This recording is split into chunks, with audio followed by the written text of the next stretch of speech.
Bonjour à tous, avec l'aide de nous allons étudier le Rambam, les lois de Korban Pessah, le sacrifice de Pessah, le 6e chapitre. Dans le chapitre précédent, le Rambam nous a dit que lorsque quelqu'un ne peut pas faire le premier Pessah, le 14e jour du mois de Nissan, eh bien il va faire le sacrifice le 14e jour du mois de Iyar, un mois plus tard. Ce sacrifice de Pessah s'appelle le Pessah Sheni, c'est le mot qu'on emploiera aujourd'hui.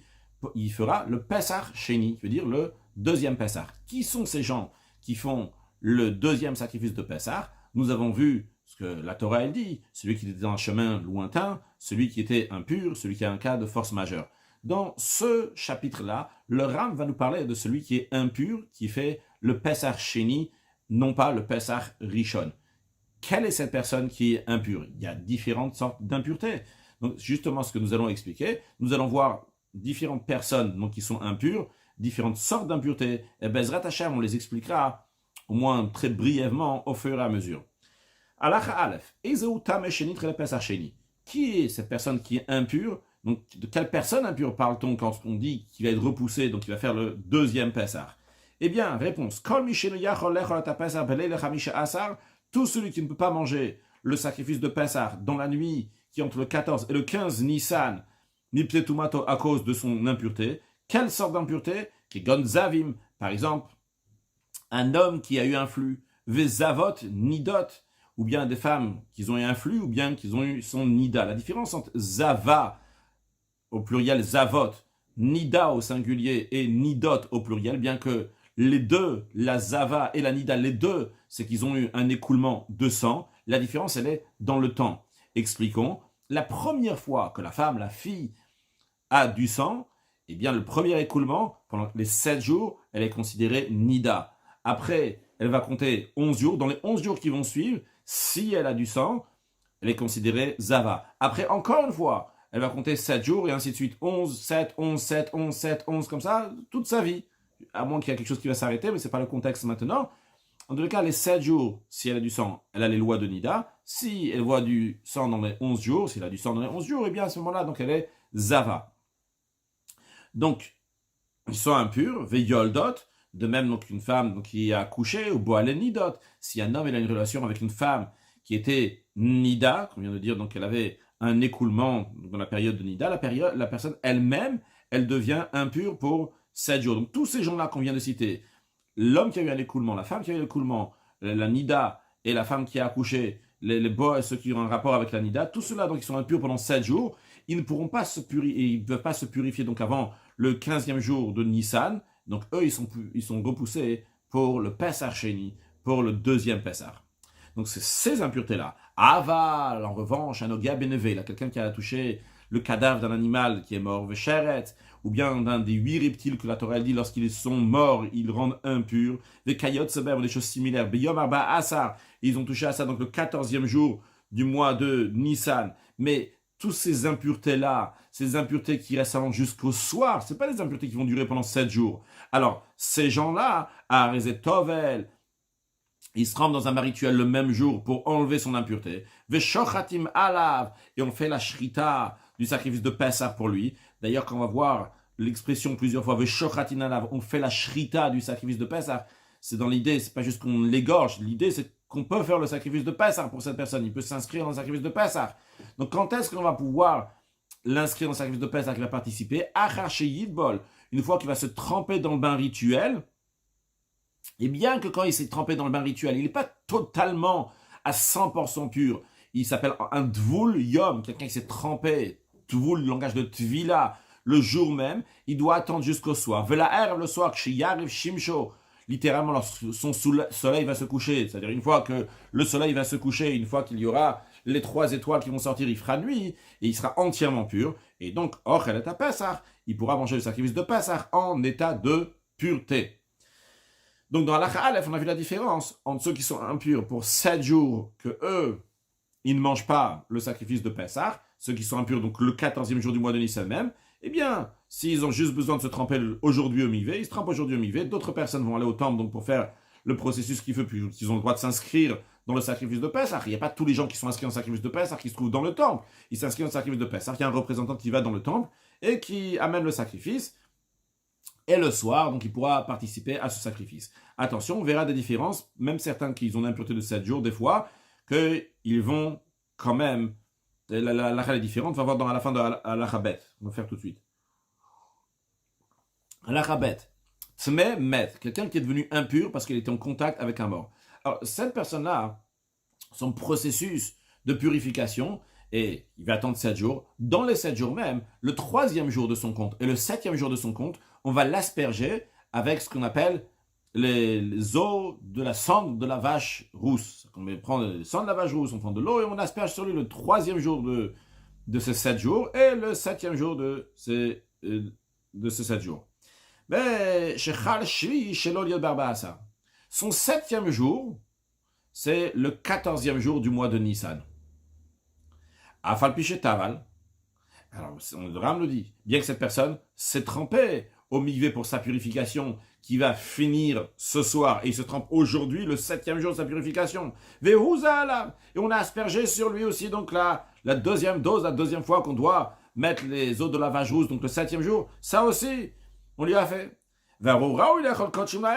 Il peut manger des sacrifices, donc des kochim qui sont saints, le soir du 15e jour du mois de Nissan. Donc c'est ce qu'on devrait pouvoir le faire participer dans un sacrifice de Pessah, cette personne-là. Quand même, on ne fait pas la shrita du sacrifice de Pessah pour lui. Elle a nitra le Pessah chez lui, repoussé au 2e Pessah. Pourquoi? Réponse Shenama, parce qu'il est dit, Vayehi anashim asherayu tfeim le nefesh adam. La Torah raconte qu'en l'an 2449, un an après la sortie d'Égypte, Dieu il a dit au peuple juif de faire le sacrifice de Pessah. Et on nous raconte qu'il y avait des gens qui étaient impurs parce qu'ils étaient en contact avec un mort. Ils ne pouvaient pas faire le sacrifice de Pessah ce jour-là. C'est qui ces gens qui étaient impurs? Ils étaient dans quel niveau au moment de leur procédure? Quel jour des 7 jours de leur purification? Mais puis à Shmuel, par tradition orale, jusqu'à Moshe Rabbeinu on a appris. Chez Shvi Shelaemaya. C'était leur 7e jour dans le processus de purification. Vers Zéchal, ou sur ça, ces gens impurs, ils sont venus chez Moshe Rabbeinu. Ils ont dit, voilà, on a commencé la procédure donc, de purification, on était en contact avec un mort. Aujourd'hui, c'est notre 7e jour. Et on te demande, Moshe Rabbeinu, Mishach et Alem, est-ce qu'on peut s'inscrire dans le sacrifice de Pessah? Est-ce que des gens peuvent s'occuper de faire la shrita de Pessah pour sacrifice de Pessah pour nous, pour que ce soir, la nuit du 15 Nissan, on va pouvoir manger le sacrifice de Pessah? Ou Peresh, il leur a expliqué, Moshe Rabbeinu leur a dit, qu'on ne fait pas la shrita pour eux. Donc, on apprend de là que quelqu'un qui finit sa procédure le 7e jour de sa purification, après qu'il était en contact avec un mort, c'était le 14e jour du mois de Nissan, eh bien, on ne peut pas faire le sacrifice de Pessah pour lui. Dans le Ram nous dit, dans quel cas ça s'applique qu'on ne fait pas le sacrifice de Pessah pour quelqu'un qui, dans son 7e jour de purification, bien que c'est le 14e jour du mois de Nissan, c'est uniquement, mais chez Nitma, si cette personne est devenue impure, parce qu'il y a plusieurs impuretés du mort, mais on parle uniquement de quelqu'un qui est devenu impur en contact d'un mort, chez un nazir, mais galère halem, que celui qui est nazir. Nazir, c'est quelqu'un qui dit je suis nazir, et entre autres, dans sa procédure, entre autres, ce qu'il doit faire, c'est ne pas se rendre impur au contact d'un mort, il n'a pas le droit de se couper les cheveux, il n'a pas le droit de boire du vin. Et la Torah dit que si le nazir, il a été en contact avec un mort, eh bien, il doit arrêter sa procédure de nazirat, se couper les cheveux et à nouveau recompter donc les jours de son nazir. Alors sur ces impuretés-là, si quelqu'un il a telle impureté d'un mort, dans ce cas-là, il ne fera pas le sacrifice de Pessah. S'il était impur avec d'autres impuretés de mort, que le nazir ne va pas se couper les cheveux, pas arrêter sa procédure de nazir pour cela. Je donne juste un exemple. Par exemple, s'il a été en contact avec le révite de sang d'un mort. Le révite de sang d'un mort, ça rend impur aussi pour 7 jours. Mais c'est pas le mort lui-même. Donc le mort lui-même, le nazir, s'il a été en contact avec le mort lui-même, eh bien, il doit se couper les cheveux, recommencer les jours de nazir. Par contre, si le nazir a été en contact avec le sang, le révite de sang d'un mort, dans ces cas-là, ça n'arrête pas sa nazira, il continue son nazir. Alors, maintenant, ce qui nous concerne, pour le sacrifice de Pessah, quelqu'un donc, qui a été en contact directement avec le mort lui-même, lui, si sa procédure de 7 jours se finit le 14 Nissan, on dit non, on ne fait pas la shrita du Pessah pour toi, tu ne pourras pas. Mais si cette personne-là, elle était en contact, par exemple, avec le sang du mort, et pour ça, donc, il attend 7 jours, il fait la procédure de 7 jours, eh bien, cette personne-là, shochatina la vashvi shelo. On fera, oui, la shrita, le 7e jour de sa procédure, qui est le 14e jour du mois de Nissan, arachiyid bol ve yuse alav, après, qu'on va l'asperger et on va se tremper. L'ordre des choses, comment ça se passe chez lui, c'est que d'abord on asperge, donc après il se trempe dans le mikvé, bien qu'il y ait écrit chez Yidbol ve Yuzala, donc ça parle du Kohen qui va faire sur lui. Ou chez Yariv Shimsho, et lorsque ça va, après le soleil va se coucher, donc ça va que le 7e jour de sa purification est totalement fini, on sait qu'à la Ochel Pisro, il mangera le sacrifice de Pesach. Halacha Gimel. Le Ram va nous parler d'un Zav. On a déjà dit dans Halacha Aleph qu'un Zav, c'est un homme qui a eu un flux, qui a eu un écoulement.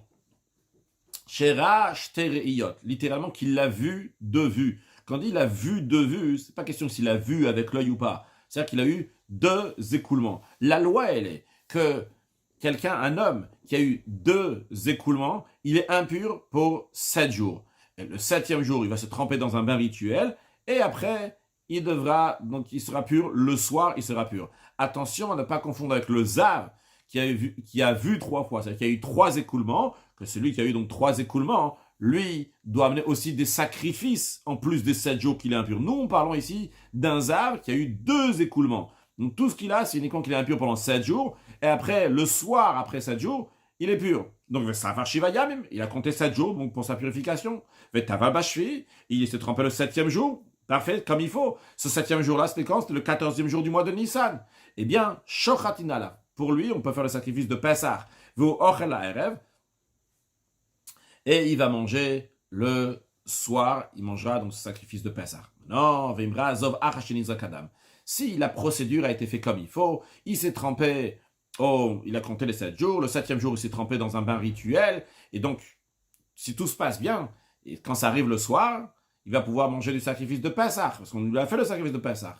Et maintenant, imaginons qu'après qu'on a fait le sacrifice de Pessah, et la shrita, on a même aspergé le sang, après, il a eu encore un écoulement.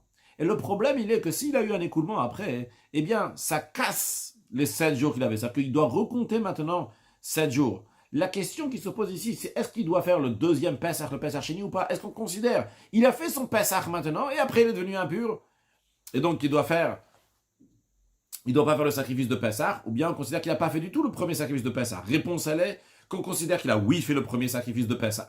Et donc, après pas terminé la Pessah Sheni, il est dispensé de faire le 2e sacrifice de Pessah. Vrai, ce soir, il ne pourra pas manger du sacrifice de Pessah. Mais comme on l'a déjà appris plusieurs fois dans le chapitre d'avant, que du moment où le sacrifice de Pessah a été offert pour telle et telle personne comme il le faut, même si après il ne pourra pas manger du sacrifice de Pessah, quand même, il est quitte du sacrifice de Pessah.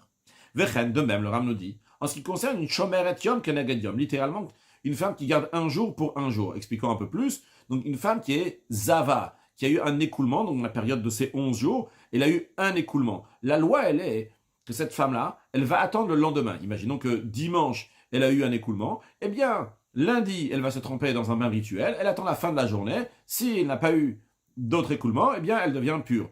De même, si la femme a vu dimanche et lundi, c'est-à-dire qu'elle a eu 2 écoulements, cette femme-là, elle va garder un jour. C'est-à-dire que mardi, elle va se tremper dans un bain rituel, elle va attendre jusqu'à la fin de la journée. Si elle n'a pas eu d'écoulement encore, eh bien, à la fin de la journée, cette femme-là devient pure. Donc, si, imaginons donc, que ce jour-là, donc qu'elle l'attend, après, le jour précédent, elle a vu, donc elle a eu un écoulement, et après, donc le jour où elle n'a pas d'écoulement, c'est le 14e jour du mois de Nissan. Elle se trempe au mikvé le 14e jour du mois de Nissan, donc lui, Tovel, Beyom HaShimur. Elle se trempe dans un bain rituel, donc le jour de Shimur, donc qu'elle garde, qu'elle attend de voir si elle va encore un écoulement ou pas. Et en général, donc elle va être pure le soir s'il n'y a pas d'autre écoulement, que Moshe Banu, mais Biot Asurot, comme on a expliqué, donc de la loi de Isur et Bia. Donc on peut faire la shrita pour elle du sacrifice de Pessah. Et si tout se passe bien, elle n'a pas eu d'écoulement après, elle pourra manger donc le sacrifice de Pessah le soir. Mais non, Veimra Dama Hachenizrak Dama Pessah. Si elle a eu un écoulement après qu'on a fait, on a aspergé, on a versé le sang du sacrifice de Pessah sur l'autel. C'est-à-dire qu'on a tout fait le processus du sacrifice de Pessah pour elle comme il se doit. Et elle a fait aussi ce qu'elle devait. Mais après ça, elle a eu un écoulement. Que à ce moment-là, donc ça casse ce qu'il y avait avant. Maintenant, elle a eu, donc elle doit recommencer encore à attendre. Eh bien, Ptura Milasat Pessah Sheni. Elle est dispensée de faire le 2e sacrifice de Pessah, bien qu'elle ne pourra pas manger du sacrifice de Pessah le soir. Encore une chose, le Ram nous dit, en ce qui concerne la femme qui est nida, elle doit attendre 7 jours. C'est-à-dire que si elle a vu du sang dimanche, eh bien, elle devrait attendre jusqu'à samedi. Et samedi soir, elle ira dans un bain rituel. Donc, l'anida, d'après la Torah, on ne parle pas des lois comme ça se passe aujourd'hui, mais d'après la Torah, donc l'anida, si elle a vu dimanche, lundi, mardi, mercredi, jeudi, vendredi, Shabbat, il n'y a pas de souci. Après, elle va se tremper au mikvé, donc le samedi soir, et après ça, c'est fini. Elle est plus impure en ce qui concerne donc, avoir des rapports avec son mari. Donc, qu'elle a vu dimanche ou lundi, mardi, mercredi, dans cette période-là de nida, eh bien, on lui dit, elle se trempe après le 7e jour, donc samedi soir, qui est le 8e jour. Alors, imaginons que le 7e jour de la Nida, c'est le 14e jour du mois de Nissan, le jour où on fait le sacrifice de Pessah. Le Ram nous dit non, pour elle, on ne peut pas faire le sacrifice de Pessah le 14 Nissan. Pourquoi? Quand est-ce qu'elle va se tremper dans un bain rituel? Ce sera uniquement donc la nuit du 8e jour, donc la nuit du 15 Nissan. Après, le commentaire demande pourquoi le Ram a besoin de rajouter encore une autre raison. Il a déjà dit que de toute façon, elle va se tremper uniquement le 15 Nissan. Mais le Ram rajoute en plus de ça qu'elle ne pourra pas manger des choses sacrées, donc des choses qui sont des sacrifices, jusqu'à la nuit du 9e, parce qu'elle doit attendre encore tout le lendemain, donc tout le 8e jour. Donc dans l'exemple que nous avons donné, elle doit attendre tout le dimanche, et uniquement après dimanche, elle pourra se tremper, elle pourra manger des sacrifices. Donc dimanche soir, donc déjà la nuit du 9e jour. C'est la raison pour laquelle, donc en tous les cas, on ne peut pas faire de sacrifice de Pessah pour elle si son 7e jour de Nida est le 14e jour du mois de Nissan. Halakha Dalet. Mechusre Kippurim. Littéralement, ce qui manque d'expiation. C'est-à-dire des gens qui sont déjà devenus purs, mais il y a plusieurs étapes dans leur pureté. Ils sont déjà devenus purs, mais il leur manque encore amener un sacrifice qui va expier et qui va faire que dorénavant, ils vont pouvoir rentrer dans la cour du temple, aussi pour leur donner la possibilité de manger le sacrifice les sacrifices en général. Ils ne peuvent pas manger le sacrifice tant qu'ils n'ont pas encore emmené leur kapara, leur pardon. Donc en général, comment ça se passe? C'est qu'ils finissent leur procédure, et après le lendemain de leur procédure, c'est-à-dire ils vont se tremper au bain rituel par exemple aujourd'hui, et le lendemain, à partir du matin, parce que les sacrifices on les offre seulement le matin ils vont venir, ils vont amener leur sacrifice. Ici, le Ram nous parle d'un cas que quelqu'un donc il a fini sa procédure, et tout ce qui lui reste, c'est d'amener le sacrifice donc de kapara qui va expier, qui va faire qu'il peut manger de la viande sainte des sacrifices. Et le jour, ils doivent amener leur sacrifice donc de kapara, d'expiation, pour pouvoir leur donner la possibilité de manger de la viande sacrificielle, c'est le 14e jour du mois de Nissan. Eh bien, le Ram nous dit, pas de souci, shochatin alem. Pour eux, on peut faire le sacrifice de Pessah le 14e jour du mois de Nissan, ou makrivim kabonotem barbasa ben Nissan, et ils vont amener les sacrifices donc de kapara qui vont expier, qui vont faire qu'ils puissent manger la viande sacrificielle. Ils amènent ces sacrifices le 14e jour du mois de Nissan. Ben kodem shritata Pessah ben achashrita, donc que ce soit avant, on va égorger le sacrifice de Pessah, ou même après. C'est-à-dire, on n'a pas besoin que le sacrifice de kapara, de pardon, va être fait avant le sacrifice de Pessah. Et ces gens-là donc pourront manger le sacrifice de Pessah le soir, vu qu'ils ont amené le sacrifice de kapara d'expiation qui leur donne la possibilité de manger de la viande sacrificielle. Mais quand même, le Ram nous dit, on craint que ces personnes-là, peut-être ils vont pas amener le sacrifice de kapara. On fait la shrita du sacrifice de Pessah, et après, on dit, bon, ouais, on ne s'inquiète pas, il va amener le sacrifice de kapara après. Mais imaginons, ils vont pas l'amener après. Alors c'est la raison pour laquelle, pour faire qu'on fasse la shrita de Pessah pour ces gens-là, s'ils n'ont pas encore amené leur sacrifice, c'est uniquement à Tcheyim sur Korbonotem le Bedin. Ils vont donner leur sacrifice de kapara d'expiation au tribunal. Il y avait un tribunal de Kohanim qui était responsable donc de prendre la responsabilité de plusieurs choses des korbanot. Et uniquement à ce moment-là, on les laisse. Pourquoi? Shema Yivshou, parce qu'on a peur que peut-être ils vont être négligents.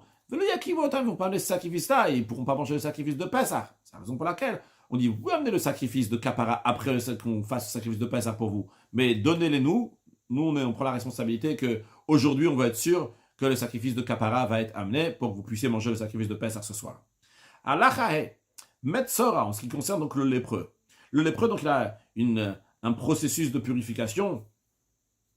Que tout d'abord, donc, quand il est à l'extérieur des camps du peuple juif, et lorsqu'il est là-bas, on va le purifier avec du bois de cèdre, avec de l'hysope, avec de l'écarlate, avec 2 oiseaux, et il se rase tous les poils et on le trempe dans un bain rituel. Après ça, il va compter 7 jours, et après le 8e jour, à nouveau, il va se raser donc tous ses poils, et il va se tremper dans un bain rituel. Et lui, il est considéré Tvulium à partir de ce 8e jour-là. Il est considéré Tvulium, on a dit tout à l'heure, Tvulium, celui qui s'est trempé dans un bain rituel, mais il n'a pas fini sa purification. Il est considéré un Tvulium pendant 7 jours, encore 7 jours. C'est-à-dire en plus de 7 jours qu'il a compté, le 8e jour, il s'est trempé dans un bain rituel, il a 7 jours qu'il est Tvulium. Après ces deuxièmes 7 jours, le 8e jour, il va se tremper à nouveau dans un bain rituel et il va amener des sacrifices qu'il doit amener. Donc, si je ne me trompe pas, c'est le Ola, le Hacham, mais je crois qu'il y a aussi un Khatat. Donc, il y a 3 sacrifices qu'il doit amener. Et après, donc, ce qui nous concerne, donc, ce Hacham, le sacrifice de culpabilité, il faut que le Kohen va prendre du sang de sacrifice de culpabilité, aussi avec un log d'huile qu'il amène, donc une quantité d'huile, et le Kohen va lui mettre donc sur sur son oreille, sur ses pouces. On avait déjà appris de ça d'ailleurs. Dans tous les cas, il doit faire cette procédure-là. Donc, c'est de ce Yom HaShmini, ce 8e jour-là, que le Rambam parle, que ce 8e jour-là du Metzora du lépreux, ça tombe le 14 Nissan. Donc, Metzora Shechal Shmini, Shelo Liot Barba Asar, qui tombe le 14e jour du mois de Nissan. Donc, pour amener sa purification, de donner sacrifice, donc on a dit un sacrifice de culpabilité, un sacrifice de Khatat et un Ola. Et aussi, donc, on a dit, donc, il doit donner, le Kohen doit mettre donc, du sang du sacrifice de culpabilité sur ses oreilles, sur ses pouces. Vera Keribo Bayom. Et il a une émission séminale le jour même, le 14e jour du mois de Nissan. Alors, une émission séminale, ça rend impur, mais ça rend impur uniquement pour la journée. Qu'est-ce que ça veut dire? Quelqu'un qui a une émission séminale, même qui n'est pas Metzora, ça n'a aucun rapport. Il se trempe au mikvé, dans un bain rituel, et il attend, il est considéré Dvulium, et après, donc, le soir, quand ça arrive le soir, il devient entièrement pur.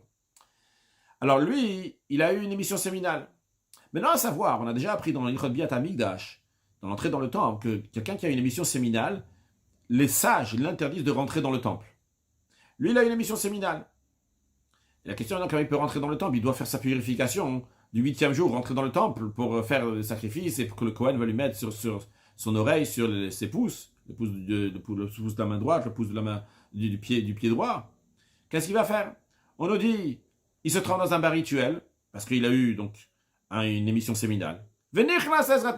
Il rentre dans le parvis des femmes.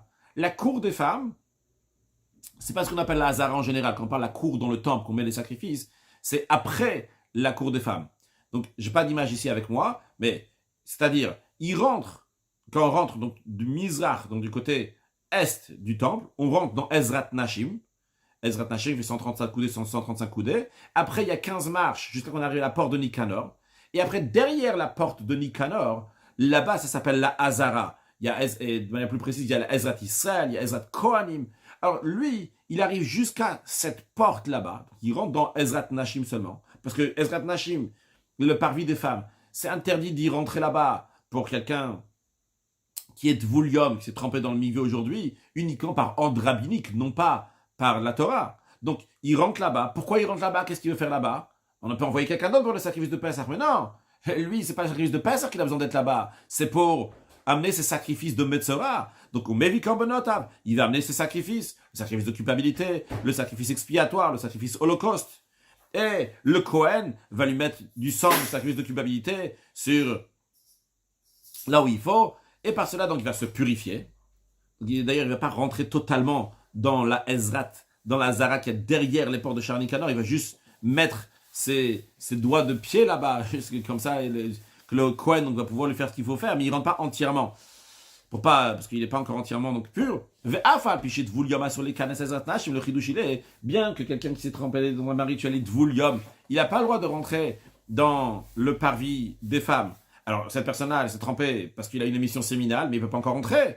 Eh bien, quand même, il veille sur les canes vu que l'interdiction de rentrer dans cet endroit-là, c'est par ordre rabbinique. Moshe Ben, Biat Hamidash, qu'on a expliqué dans le loi de Biat Hamidash. Et d'un autre côté, nous avons ce jour-là, le 14e jour du mois de Nissan, Yom HaKavat HaPesach B'Moed, c'est le jour qu'on appelle le sacrifice de Pessah en son temps. Eh bien, dans un tel cas, Yavo Ase, va venir le commandement positif d'ordre de la Torah, et un commandement positif chez Yesh Bokaret, que celui qui ne va pas le faire, il est passible de retranchement. Mais ça repousse donc l'interdiction d'ordre rabbinique. Les sages, ils ont dit, donc on enlève notre ordre rabbinique, on permet à cette personne-là de rentrer dans la cour des femmes pour qu'il puisse finir son processus de purification en tant que lépreux pour qu'il puisse manger du sacrifice de Pessah ce soir, qui est une mitzvah positive de la Torah, que quelqu'un qui la transgresse va être coupable, passible de retranchement. Halakha Vav. Ce même maître, quelqu'un qui était impur en contact avec un mort, Shechal Shvi Shelo Liot Beshabbat, et son 7e jour de purification, donc après qu'il est en contact avec un mort, on a dit tout à l'heure qu'il compte 7 jours, et son 7e jour, c'est le jour de Shabbat. Et qu'est-ce qu'on doit faire le 7e jour? On a appris qu'il faut l'asperger avec des cendres, avec de l'eau, les cendres de lavage rousse. Eh bien, En Mazin Alav El Al-Mahar. On va lui asperger les eaux de lavage rousse uniquement le lendemain. Ça, c'est une règle générale. Pendant toute l'année, n'importe quel moment, pas spécialement lié avec Pessah. Quel rapport avec Pessah? Le rapport, il est que va filu chal shvi shelo liot bishlosh asar benisan. Que même si son 7e jour, dans lequel on doit l'asperger, c'est le 13e jour du mois de Nissan, vous Shabbat et c'est Shabbat. Et qu'est-ce qui risque de se passer si on ne va pas lui faire pendant Shabbat? C'est que demain, on va lui faire. Mais si on le fait demain, on dit que quand le jour où on l'asperge, on ne peut pas offrir le sacrifice de Pessah le soir. On a appris tout à l'heure que celui qui est aspergé le jour même de son jour d'aspersion, c'est la veille de Pessah. Le soir, il ne pourra pas manger le sacrifice de Pessah. Alors maintenant, on a une possibilité, c'est de l'asperger pendant Shabbat, qui est le 13e jour du mois de Nissan, vu que Shabbat, 13 Nissan, c'est le 7e jour de sa purification. Asperge-le! Comme ça, demain sera le 14 Nissan, il pourra amener le sacrifice de Pessah le soir. Eh bien, quand même, les sages n'ont pas enlevé leur interdit d'asperger quelqu'un le jour de Shabbat, parce qu'ils ont dit que ça ressemble comme quelqu'un qui est métaken, quelque chose qui arrange quelque chose pendant Shabbat, qu'on n'a pas le droit de faire pendant Shabbat. Donc ils ont dit, on a interdit ça pendant Shabbat, on l'interdit aussi, ce Shabbat à 13 Nissan. Et donc, idachel yom arba'asa, on va l'asperger le 14 Nissan, ou mazin alav, on l'appelle. Ve'en shochatim alav, mais on ne pourra pas faire la shrita pour lui, comme on l'a expliqué, dans la Chabet, la idach, le Pesach, il sera repoussé, il fera le 2e Pesach. Maintenant, la question qui se pose, qui est évidente et qui va dans l'esprit même de ce qu'on a discuté à la fin de la Chaé, Valo, Yisura Zaya Beshabbat Mishum Shut. L'interdiction d'asperger quelqu'un pendant Shabbat, c'est une interdiction d'ordre rabbinique, qui s'appelle Shut. Vea Pesach, Bekar, d'un autre côté, on a le sacrifice de Pesach, que si quelqu'un, il ne fait pas le sacrifice de Pesach, alors qu'il pouvait le faire, il est passible de retranchement. Et Achiamid ou d'Ivrem comme Karet, comment les sages, l'ordre rabbinique des sages, ils ont dit non, on le maintient, alors qu'il y a le Karet. Il est passible de retranchement s'il ne va pas le faire en son temps. La réponse, elle est l'ordre des sages n'est pas lié avec Pessah. Qu'est-ce que ça veut dire? Le jour où il n'a pas le droit d'être aspergé, parce que les sages, ils interdisent. Ce jour-là, c'est le 13 Nissan. Le 13 Nissan, c'est pas le jour que si tu vas pas faire le sacrifice de Pessah, tu seras passible de retranchement. C'est demain que si tu peux faire le sacrifice de Pessah, tu seras passible de retranchement si tu l'as pas fait. Les filles, c'est la raison pour laquelle, quand les sages, ils ont laissé leur rabbinique à sa place. Ils disent 13 Nissan, c'est Shabbat. Tu fais pas l'aspersion. Bien que l'ordre rabbinique de ne pas asperger cette personne à Shabbat, ça va faire que plus tard, le lendemain, le 14 Nissan, la mode d'une Karet, ça va se tenir dans un endroit, dans un lieu où il y a un commandement qui est si important, qui est passible de retranchement, mais les sages n'ont rien fait. Quand ils n'ont rien fait, c'est-à-dire leur ordre il était le 13 Nissan, n'était pas pour le 14 Nissan. Donc ils ont dit le 13 Nissan, tu vas pas t'asperger. Après, ce qui se passe après, c'est une autre affaire. Le lendemain, qu'est-ce que tu veux? Demain, tu asperges demain. Eh bien, la Torah, elle te dit que tu ne pourras pas faire le sacrifice de Pessah. Halacha Zayin. Israël Arel Shemal Be'erev Pessah. Un juif qui était incirconcis et qui a fait sa circoncision la veille de Pessah. Shochatim alav acha shemal. On peut lui faire la shrita, on fait le sacrifice de Pessah pour lui une fois qu'il s'est circoncis. Donc ça, c'est pour un juif qui s'est circoncis la veille de Pessah. Aval ger shenit gayer b'yom ha'ba'asar.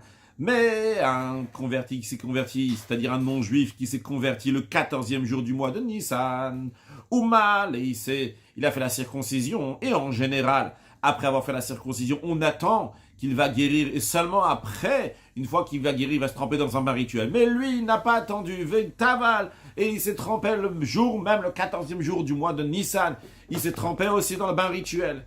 Eh bien, en shochatim alav. on ne fait pas le sacrifice de Pessah pour lui.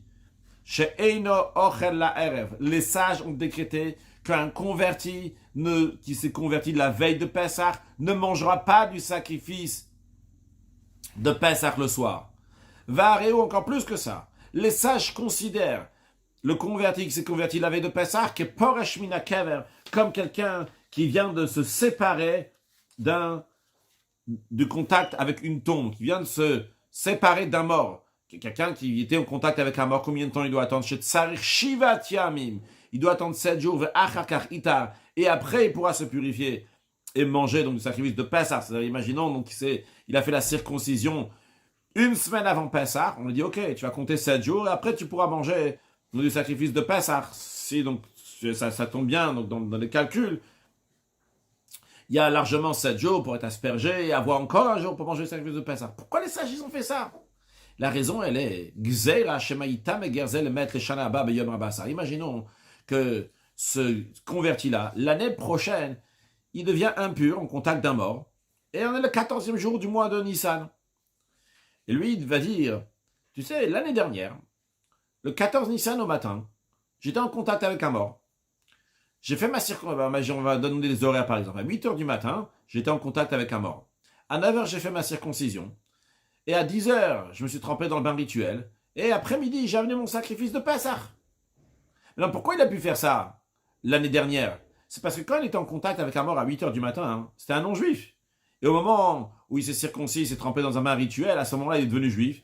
Et on n'en a rien à faire de ce qui s'est passé avant. Le fait qu'il a touché un mort avant, il ne doit pas attendre 7 jours. C'est normal qu'il ne doit pas attendre 7 jours, parce qu'il était goy. Un goy, il n'a pas cette impureté-là qui va durer pendant 7 jours.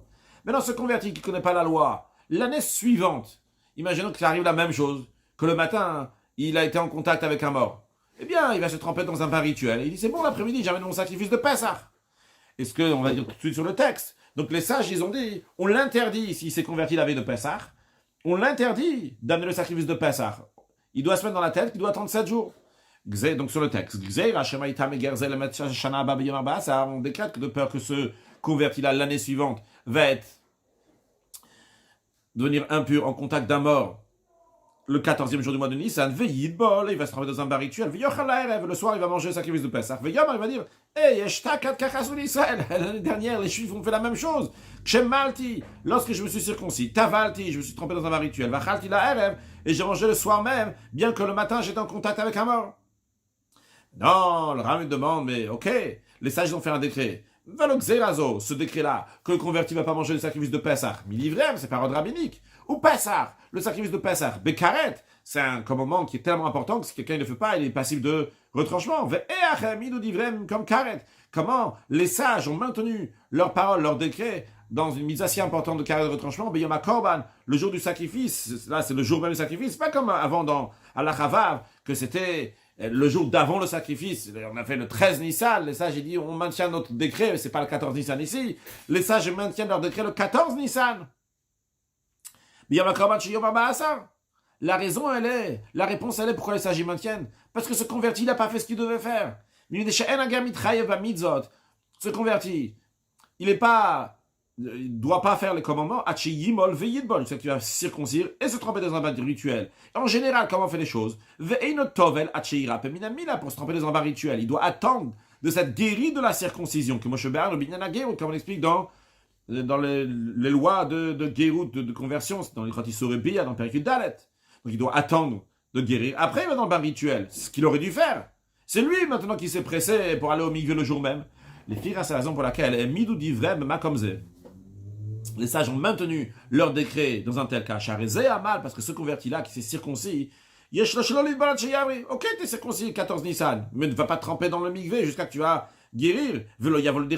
Comme ça, donc tu vas pas du tout avoir le devoir de faire le sacrifice de Pessah.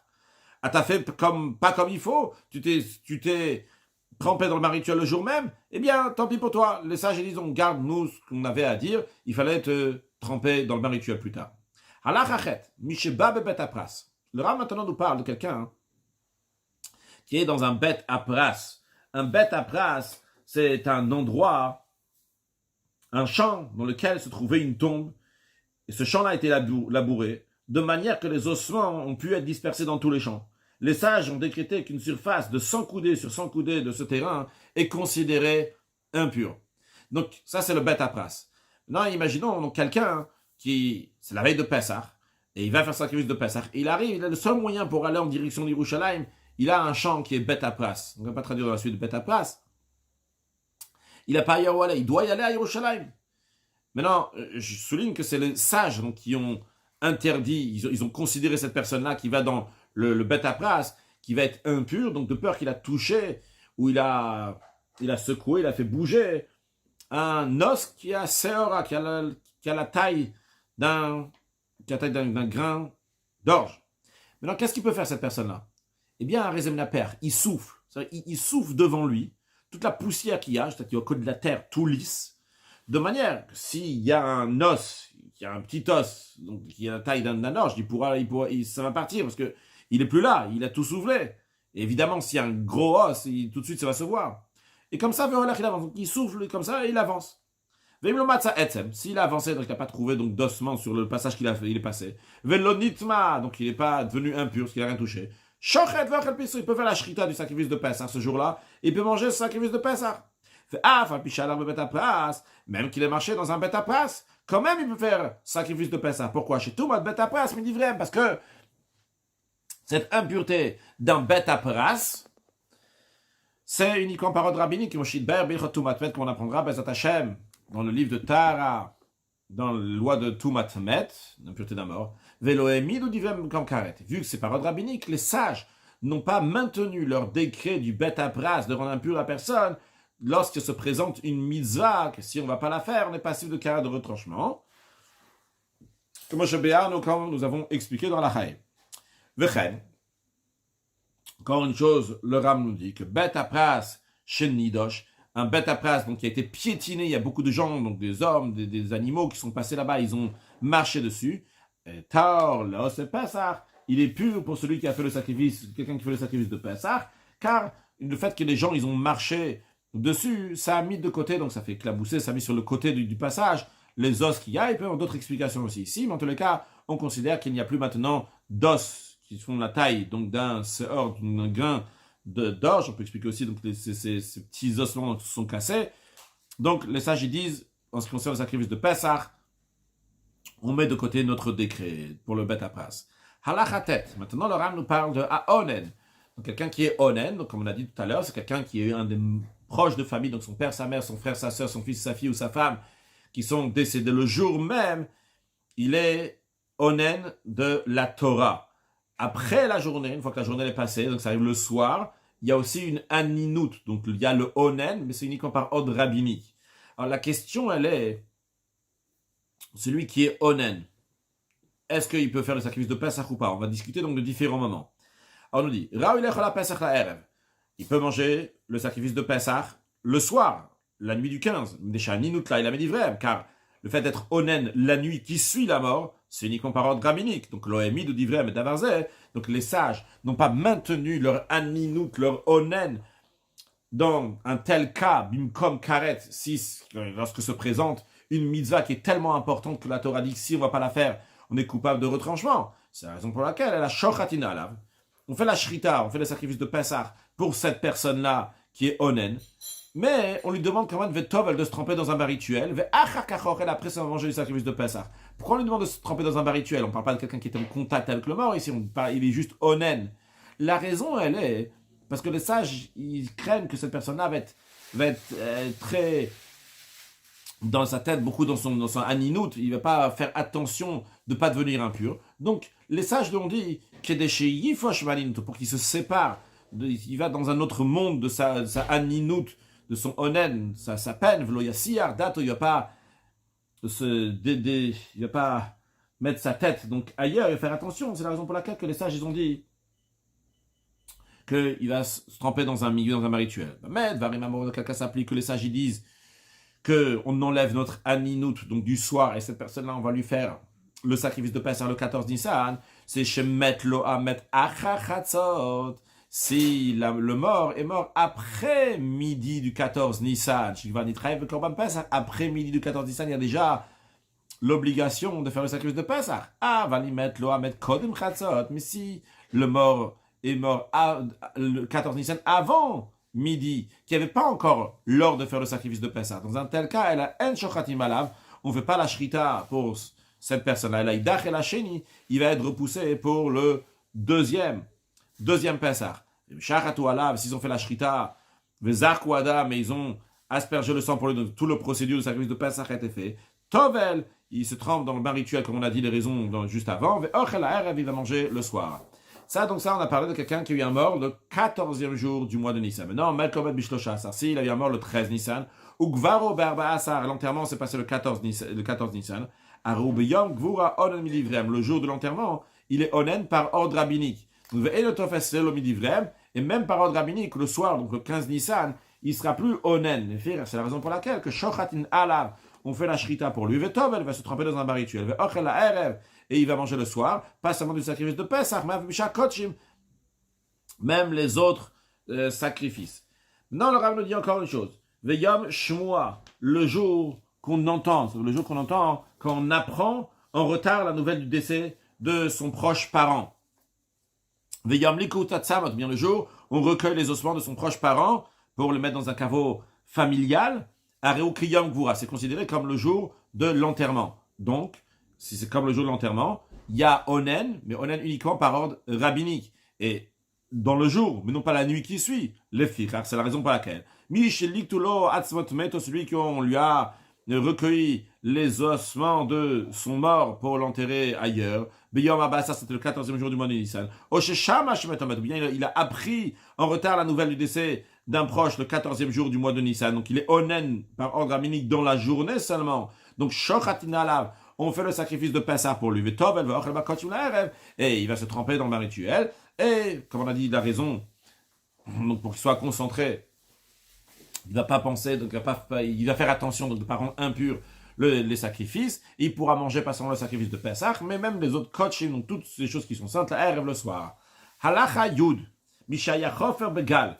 Quelqu'un qui était en train de déblayer un endroit, donc il y a plusieurs. Un décombre dans lequel donc, il y a des pierres. Pourquoi il est en train d'enlever ces pierres? Il va cacher à la mettre. Il cherche un mort là pour le sortir de là-bas. Le mort se trouve sous ce décombre. Eh bien, lui, il est en train de chercher ce décombre. Et il y a le Beth Amikdash, déjà 14 Nissan l'après-midi. Il y a des gens dans le Beth Amikdash. La question est-ce qu'il peut faire la shrita pour lui? Eh bien, un shochatim alav. On ne fait pas la shrita pour lui. Pourquoi? Shema, peut-être. Il m'a Shema Med Bagal. Peut-être cette personne qui est en train de chercher, en train de déblayer les décombres. Il va trouver un mort là-bas.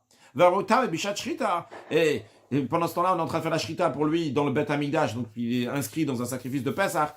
On fait la shrita pour lui, mais il s'avère qu'il était impur au moment de la shrita parce qu'il était ailleurs il a trouvé un mort. Donc c'est pour ça qu'on ne va pas l'inscrire dans un sacrifice de Pessah, vu qu'il ne peut pas manger le sacrifice de Pessah. Non, c'est quand même shachatu alav. Ils ont fait la shrita, ils ont fait le sacrifice de Pessah pour lui. Velonim sachamet, et finalement, il n'a pas trouvé de mort. Le soir de Pessah, il pourra manger le sacrifice de Pessah. Maintenant, s'ils ont fait le sacrifice de Pessah pour lui, et au moment où il était en train de déblayer, il n'avait pas encore trouvé de mort. Et ils ont fait le sacrifice de Pessah pour lui. Donc lui, il a fait le sacrifice de Pessah. Et après, Nimsa Shamet, une fois qu'on a aspergé le sang du sacrifice de Pessah, on a fini donc tout le procédure du sacrifice de Pessah. Donc on a fait le sacrifice de Pessah pour cette personne. Et on a trouvé un mort. Alors, s'il est sûr et certain qu'au moment où on a versé le sang sur l'autel, il était déjà impur. Par exemple, il y a une différence si grande d'heure, il dit, moi, j'ai trouvé, c'était vers 13h, et vous avez fait le sacrifice de Pessah pour moi à 15h. Excusez-moi, je me suis avancé sur une idée, rester sur le texte qu'il y a ici. Non, on va dire que c'est pas comme ça. La raison, elle est qu'il y avait un gal, les décombres, était rond. Quand on dit que les décombres étaient ronds, c'est en sorte de triangle comme ça. C'est-à-dire qu'il y a plein de pierres qui sont comme ça, et le mort se trouve en dessous. Maintenant, vu que le mort se trouve en dessous, et les pierres sont comme ça, quand lui il est venu, de base, dès qu'il est venu, et il a enlevé donc les pierres qu'il y a au-dessus, eh bien c'est obligé, donc il est couvert, il était ma'aïl, tumat oel, donc il est devenu impur par le mort, parce qu'en enlevant les pierres qui sont au sommet, et le mort était en dessous. C'est sûr et certain que tout de suite, il a été avec le mort, même s'il a mis encore une demi-heure, 1 heure pour enlever tout ça. Mais dès qu'il s'est mis au travail, tout de suite, il y a eu il est devenu impur. Et la preuve, c'est qu'après, il a trouvé le mort il était en dessous, donc des pierres. Parce que quand quelqu'un il vient enlever donc, des comptes qui sont comme ça, qui sont pointus comme un triangle, il commence à enlever ce qu'il y a là-haut. Et le mort, il est en dessous. Alors, vu que c'est sûr et certain qu'il est devenu impur avant qu'on lui offre le sacrifice de Pessah, Arézé, Chayav, Pessah Sheni. Donc c'est sûr et certain qu'il doit faire le Pessah. Et il doit faire le deuxième Pessah, parce qu'il était impur au moment où on a aspergé le sang pour lui du sacrifice de Pessah. Donc, ce premier sacrifice de Pessah n'est pas valable pour lui. Maintenant, Vim Safek Adava.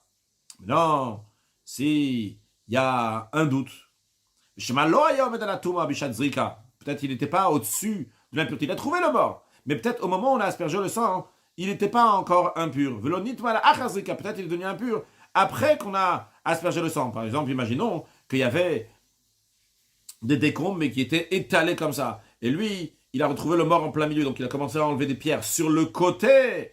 Encore et encore et encore. Et après seulement, c'est arrivé le moment où il a trouvé le mort. Mais peut-être il est devenu impur plus tard. Quand on dit plus tard, donc c'était après que le sang a déjà été aspergé pour lui, le sacrifice de Pessah. Alors vu que peut-être le sacrifice de Pessah a été fait pour lui lorsque lui n'était pas encore dans un état d'impureté, c'est la raison pour laquelle il ne doit pas faire le deuxième Pessah par doute. Allah Yudalef, Mi She'ava Baderech. Quelqu'un qui empruntait une route, venez de ça. Et après qu'il a passé la route, il s'avère que Met Mushkav le Bachal Derech, il y avait un mort qui était couché en travers de la route.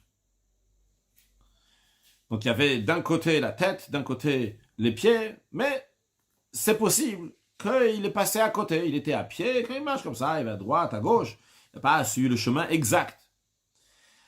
Et Maya Metumatatom, si ce mort-là, c'était une impureté des profondeurs.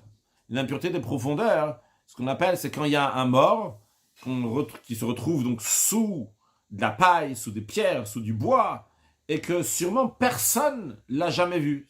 Il y avait quelqu'un, et sur lui c'est tombé, il y a eu un éboulement, c'est tombé des pierres, c'est tombé du bois, c'est tombé de la paille. Donc cette personne-là, il était dans les profondeurs de la terre, et personne ne savait donc qu'il était là-bas. Mais il se trouve sur l'endroit donc du chemin. Et on a découvert ça une fois qu'il est passé. Lui, il était sur le chemin pour aller faire le sacrifice de Pessah. Alors le Rav nous dit, bien que cette personne-là, elle est impure au regard de la Touma, qui ne peut pas manger de la terouma donc la dîme qui est donnée au Kohen. Mais en ce qui concerne le sacrifice de Pessah, on le considère à Rezetar le Pessah, il est pur pour le sacrifice de Pessah. Veshochet, il va faire la shrita de son Pessah, Ve'ochal piso, il mangera le sacrifice de Pessah, car la règle elle est, on a déjà appris dans un des chapitres de Korban Pessah, que le tzitz c'est la plaque frontale que le Kohen Gadol, le grand prêtre avait, elle pardonne, elle expie pour les sacrifices qui ont été offerts dans un état d'impureté. Si l'état d'impureté c'était Tumat Ateom, c'était une impureté des profondeurs, une impureté que personne n'était au courant.